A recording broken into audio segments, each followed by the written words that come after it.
I'm going through a divorce. My son's new wife, who just got married a few days ago, unexpectedly said these words to me. I was so surprised that I couldn't even respond. Just a few days ago, my son had an emotional wedding. They should be on their honeymoon right now. Instead, she's here alone, dropping this bombshell. I couldn't fathom what went wrong during their trip.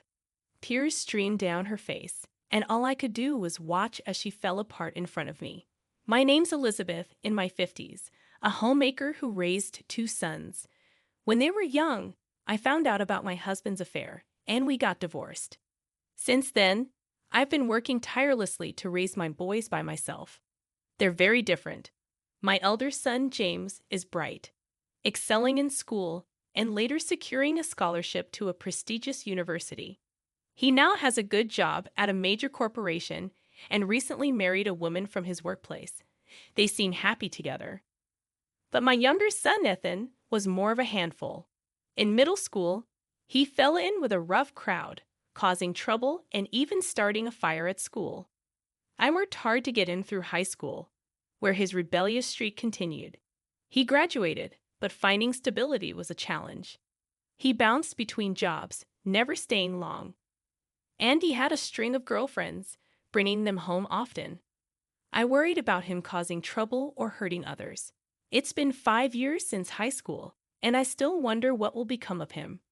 One day, Ethan came home for the first time in a while, saying he had something important to discuss. He announced that he was going to start taking work seriously. This wasn't the first time I'd heard such promises. I've landed a job at a company, and they're offering me a full-time position, he said, seemingly aware that I might doubt him. Ethan went on to talk about the company he'd been accepted into, trying to convince me that he was serious this time. Really?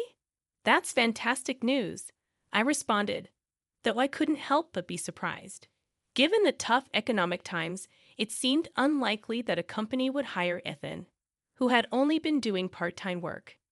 He explained that his current girlfriend, Michelle, had introduced him to the job. According to Ethan, Michelle's father owned the company, and she had helped him secure the position. While I should have been happy that my son had found stable employment, part of me couldn't shake off my skepticism. Ethan had a reputation as a ladies' man, and I couldn't help but wonder if he had manipulated Michelle to get the job. Ethan had a history of relying too much on women, and I'd warned him about it before. I hoped he wouldn't become a burden to Michelle. Despite my concerns, Ethan seemed to be genuinely committed to his work for the time being. In the past, he never stayed in a job for more than a few months. But Ethan surprised us all by sticking with the job for half a year, then a whole year. This might seem normal for most people, but for Ethan, who had a habit of jumping from one job to another, it was quite unexpected. Then, after 3 years of working there, Ethan and his girlfriend, Michelle, came to visit us with some big news. "Mom, we're getting married," Ethan casually announced. I had suspected this might be coming, seeing them together, but hearing about my mischievous son's marriage was still a surprise. "So, you two have decided on this?" I asked. Seeing them standing there with serious expressions, I didn't feel like opposing their decision. "I understand. It's the path you both chose. So move forward together," I said, accepting their marriage, albeit in a bit of a roundabout way. Then Michelle's eyes welled up with tears, and she began to speak. "Thank you so much. We'll work together to build a wonderful family," she said, looking at me intently as she made her vow with a trembling voice. I had been thinking for a while that she's a woman with a pure heart, too good for Ethan. "Michelle, take good care of my son," I said, expressing my gratitude for her support. The reason I was hearing this happy news today was because she had supported him all this time. I responded with a smile, moved to tears as big drops fell from her eyes. Seeing her wipe her eyes gently with a handkerchief, I felt like crying myself.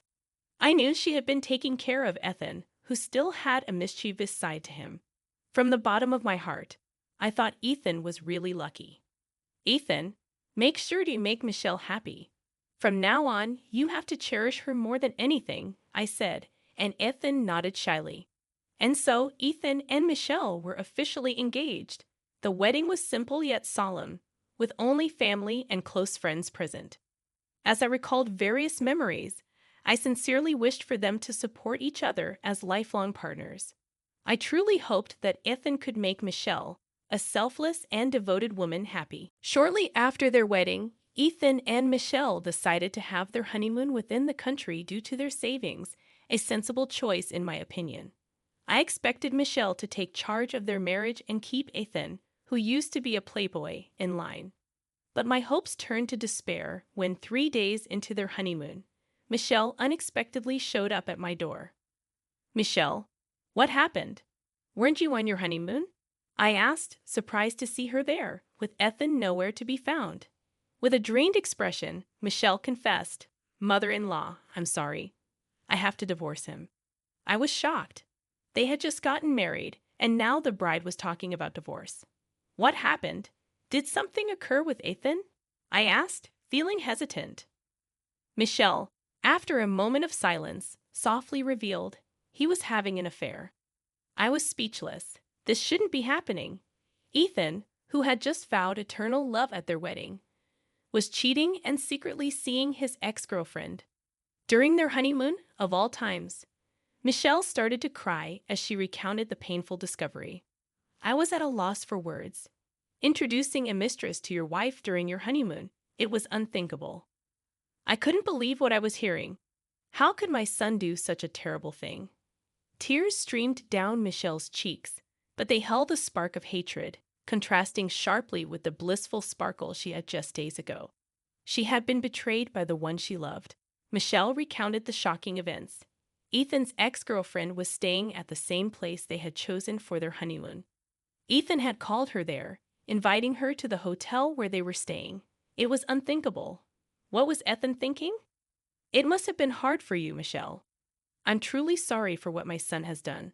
I apologized, unable to understand Ethan's actions. As I hugged Michelle's trembling shoulders, I listened to her thoughts, feeling a wave of anger rising inside me. Unable to bear the pain unfolding before my eyes, I left the scene. When his mistress met Michelle, she must have flaunted their shameful relationship, causing Michelle even more distress. She seemed more confused and saddened than angry. Contrasting with Michelle's demeanor, my anger towards Ethan grew.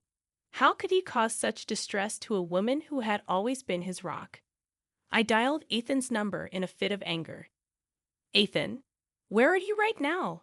I asked, trying to remain calm. He answered carefreely, oblivious to the turmoil. "I'm on my honeymoon, enjoying it with Michelle. Did you call just to interrupt us?" Ethan replied, playing dumb. I was astounded. Did he not understand the gravity of the situation? Rallying myself, I raised my voice. "Stop lying. Michelle is here with me." There was a moment of silence on the other end of the line, followed by Ethan's small surprise. "Come back home right now," I instructed him firmly, demanding his immediate return. I suspected Ethan was trying to figure out how to handle the situation, even daring to lie at this point. My mind was made up. While on the phone with Ethan, I offered Michelle comforting words, unable to believe my own son could be so foolish. Even after telling her about the call, Michelle expressed that she didn't want to see Ethan right now, and understandably so. So I decided to handle Ethan myself for the time being. I called Michelle's parents to inform them of what happened, then drove Michelle back to her parents' house, where they were understandably furious. All I could do was apologize profusely on behalf of my foolish son. Exhausted upon returning home, I waited for Ethan to come back. When he arrived that night, he seemed troubled, wearing a poor smile. He probably still didn't understand the gravity of what he had done. Each time I looked at his face, my anger grew. "Ethan, you've really messed up this time," I said sternly. His response was a look of annoyance, followed by a foolish grin. "My ex-girlfriend said she's close by and wanted to see me," he explained, as if that might justify his actions, or even worse, as if he had given Michelle the wrong idea. But I wasn't buying it. "Are you still seeing her? Did you really call her in the middle of your honeymoon?" I asked, my words piercing through his excuses. Ethan, visibly embarrassed, admitted, "Well, we were only seeing each other occasionally." It was clear to me that even after breaking up with his ex and starting to date Michelle, Ethan had continued a physical relationship with his ex, a friend with benefits, as he put it. When I confronted him about it, Ethan shrugged it off, as if it were no big deal. Furthermore, when Ethan told his ex-girlfriend about marrying Michelle, she suggested the location of their honeymoon where she lived. Despite Michelle's reservations, Ethan took her advice, and as soon as they arrived, the woman insisted on meeting them. Whether she wanted to show off her connection with Ethan or flaunt her desirability, her actions upset Michelle. After hearing the whole story, I finally spoke to Ethan. "I'm cutting our ties. You clean up your own mess. I'm not getting involved." It was a decision I had made when he lied to me. I had done more than enough to clean up after him. But he was a grown man now, and I had neither the inclination nor the patience to cover for him anymore. Ethan pleaded with me not to cut ties, but I stood firm. For a son who disregards his devoted wife and betrays people, the least I can do is this. "You've betrayed someone you should have cherished. I told you countless times to make Michelle happy. I believed you had finally outgrown your bad habits, but I was mistaken. This is the only option left for me." He suddenly started crying and clinging to me, but I remained resolute. "Things with Michelle probably won't just end with a divorce. You might lose your job too. Live alone for the rest of your life so no one else gets hurt. That's the only way you can atone." Soon after, Michelle blindsided Ethan with a divorce request. Evidence of their adulterous meetings from both their phones surfaced, and Ethan, faced with alimony demands, had no choice but to agree to the divorce. He was then laid off from the company owned by Michelle's father, likely in retaliation. Refusing to have anything to do with him, I pushed him away. But considering his character, he might ignore the alimony payments if left alone. So, as my duty as a parent, I introduced him to a job at a company run by an old friend, where the work is grueling. I made him promise to deduct the alimony payment from his salary. Despite feeling down about the incident, my other son James supported me. He gave me wonderful news. His wife was pregnant with twins. Eventually, they safely gave birth, and I joyfully became a grandmother.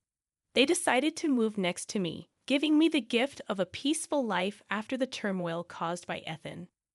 Now, I spend my days peacefully with my sweet grandchildren, grateful for the support of my eldest son and the joy